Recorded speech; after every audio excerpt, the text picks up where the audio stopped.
प्रयागराज में माघ मेले के दौरान शंकराचार्य स्वामी अभिव्यक्तेश्वरानंद और उनके समर्थक कुछ मांगों और विरोध के साथ अथॉरिटीज के सामने आए। सोशल मीडिया पर वीडियो सामने आए, तस्वीर वायरल हुई और सवाल उठने लगे, क्या उस उत्तर प्रदेश में जिसके मुख्यमंत्री एक योगी हैं, साधुओं के साथ ऐसा व्यवहार हुआ? क्या भगवा पहनने वाले संतों को सड़क पर रोका गया?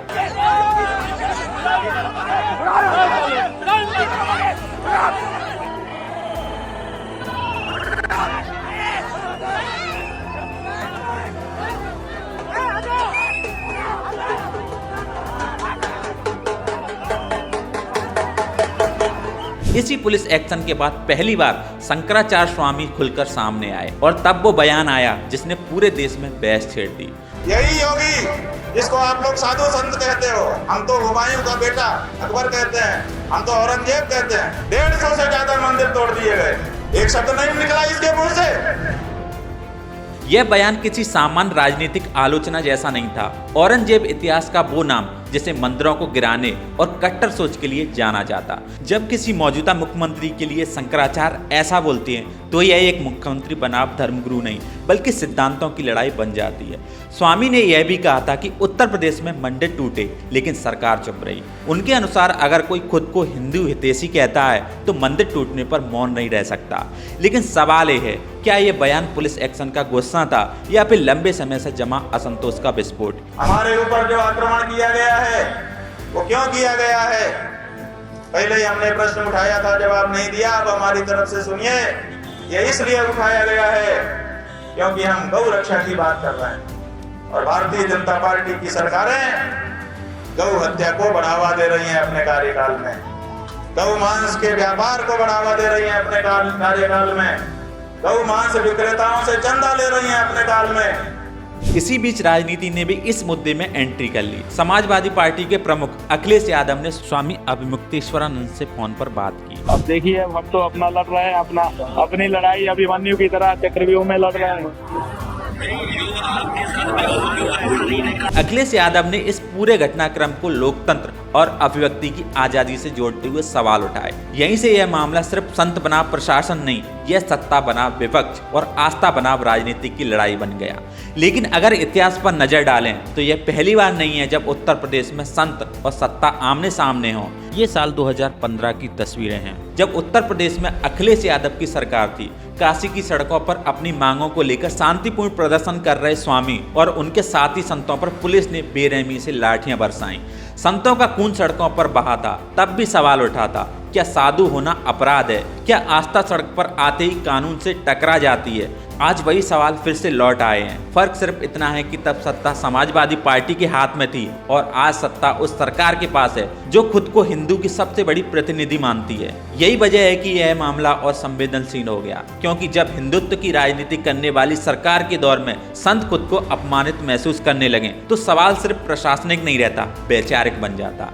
इस पूरे विवाद ने मुख्यमंत्री योगी आदित्यनाथ की छवि पर भी असर डाला है। एक ऐसा नेता जिसे सख्त प्रशासन और हिंदुत्व के चेहरे के रूप में देखा जाता, उन्हीं के राज्य में संत समाज नाराज दिख रहे हैं। यह तस्वीर कई लोगों को परेशान कर सकती है। आज सवाल किसी एक बयान का नहीं, आज सवाल किसी एक धक्का मुक्की का नहीं। आज सवाल है कि क्या उत्तर प्रदेश में सत्ता और संत समाज के बीच संवाद टूट चुका है? आज के इस वीडियो में हम किसी के समर्थन में नहीं चिल्लाएंगे और ना ही किसी को सही या गलत का सर्टिफिकेट बांटेंगे, बल्कि आपके सामने उन कड़वे सच और फैक्ट्स को रखना चाहेंगे जिन्हें अक्सर हेडलाइन के नीचे दबा दिया जाता है। सबसे पहले जानिए कि विवाद शुरू कैसे हुआ। उत्तर प्रदेश के प्रयागराज में माघ मेला चल रहा है। 18 जनवरी 2026 को मौनी अमावस्या का स्नान था।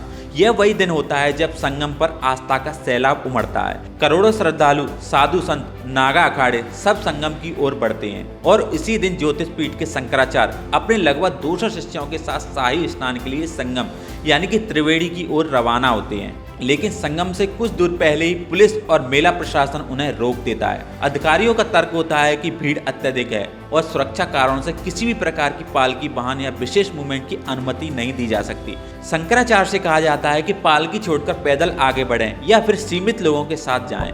यहाँ से टकराव शुरू होता है। शंकराचार्य इस प्रस्ताव को मानने से इनकार कर देते हैं। उनके शिष्य पालकी को आगे ले जाने की कोशिश करते हैं। इसी दौरान पुलिस और शिष्यों के बीच धक्का मुक्की होती है, हाथापाई के आरोप लगते हैं, वीडियो सामने आते हैं। पुलिस कई शिष्यों को हिरासत में ले लेती है। शंकराचार्य धरने पर बैठ जाते हैं। करीब 2 घंटे तक प्रयागराज में तनाव की स्थिति बनी रहती है। इसके बाद जो हुआ उसने विवाद को और विस्फोटक बना दिया। पुलिस शंकराचार्य की पालकी को खींचकर संगम से लगभग 1 किलोमीटर दूर ले जाती है। शंकराचार्य स्नान किए बिना लौट जाते हैं और फिर अन्न जल त्याग कर धरने पर बैठ जाते हैं। लेकिन यही कहानी खत्म नहीं होती। इसके बाद एक और वीडियो वायरल होता है। इस वीडियो में एक शंकराचार्य का शिष्य दिखाई देता है, जिसकी चोटी पकड़कर एक पुलिसकर्मी उसे खींचता नजर आता है। शिष्य चीखता है, छोड़ने की गुहार लगाता है, लेकिन पुलिसकर्मी नहीं मानते। यह वीडियो आग में घी डालने का काम करता है। सवाल उठने लगे, क्या यही है सनातन की रक्षा? क्या यही है साधु संतों का सम्मान? इसके बाद एक और वीडियो सामने आया, जिसमें प्रयागराज प्रशासन प्रेस कॉन्फ्रेंस करता है। अधिकारी अपना बयान पढ़ते हैं और बिना पत्रकारों के सवाल लिए उठकर चले जाते हैं। पत्रकार नाराज होते हैं, हंगामा होता है। अधिकारी वापस आते हैं और व्यवस्था बनाने की बात करते हैं। लेकिन असली बम तो इसके बाद फटता है। 19 जनवरी की रात मेला प्राधिकरण शंकराचार्य के शिविर के बाहर एक नोटिस चिपका देता है। इस नोटिस में कहा जाता है शंकराचार्य को 24 घंटे के भीतर यह साबित करना होगा कि वे असली शंकराचार्य हैं या नहीं। अब आप सोच रहे होंगे कि यह असली और नकली शंकराचार्य की बात कहां से आई। दरअसल यह विवाद आज का नहीं, यह विवाद दशकों पुराना और सुप्रीम कोर्ट तक पहुंच चुका है। ज्योतिष पीठ के शंकराचार्य पद को लेकर स्वामी अवमुक्तेश्वरानंद और स्वामी वासुदेवानंद के बीच विवाद चल रहा है। मामला सुप्रीम कोर्ट में विचाराधीन है। सुप्रीम कोर्ट ने उन्हें छत्र और चवर जैसी शंकराचार्य परंपराओं के लिए प्रयोग से भी रोका है।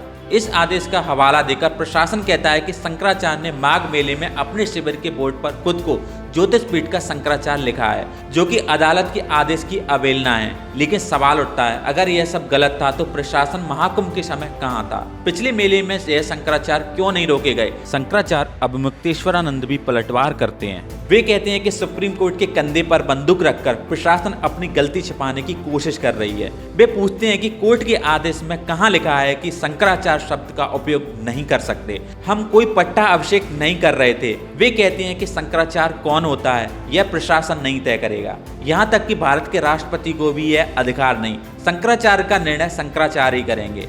वे यह भी कहते हैं कि 2 पीठ में हमें शंकराचार्य मानती है। पिछले माघ मेले में हम संगम स्नान कर चुके हैं। सरकार ने खुद महाकुंभ में हमें शंकराचार्य लिखकर छापा था, तो अब अचानक सबूत क्यों मांगे जा रहे हैं? इधर राजनीति पूरी तरीके से मैदान में उतर चुकी है। समाजवादी पार्टी प्रमुख अखिलेश यादव और कांग्रेस खुलकर शंकराचार्य के समर्थन में आ जाते हैं। अखिलेश यादव फोन कर शंकराचार्य से बात करते हैं। संविधान, गंगा स्नान का अधिकार, मंदिर तोड़ने जैसे मुद्दे बातचीत में आते हैं। हालांकि यह अखिलेश यादव हैं जिनकी सरकार में 2015 में इसी शंकराचार्य पर लाठियां चली थी। शंकराचार्य कहते हैं कि तब अखिलेश यादव ने माफी मांगी थी, इसलिए उन्होंने क्षमा कर दिया। कांग्रेस प्रदेश अध्यक्ष अजय राय भी सरकार पर हमला बोलते हैं।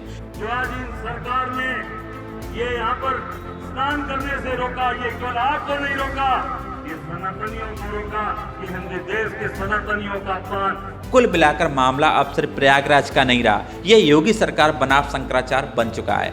नोटिस, जवाब, धरना, राजनीति सब चल रहा है। शंकराचार्य साफ कहते हैं जब तक प्रशासन माफी नहीं मांगेगा वे आश्रम प्रवेश नहीं करेंगे। सरकार नोटिस भेज रही है, विवाद थमता नहीं दिख रहा। सवाल अब भी कायम है, क्या कानून आस्था से ऊपर है या आस्था के नाम पर कानून को कुचला जा रहा है? आप इस पूरे मामले को कैसे देखते हैं? कमेंट में अपनी राय हमें जरूर बताएं। अगर वीडियो अच्छी लगी हो तो वीडियो को लाइक कर देना, शेयर कर देना और कमेंट जरूर कर देना। मिलते हैं आपसे अगली वीडियो में, तब तक के लिए जय श्री राम।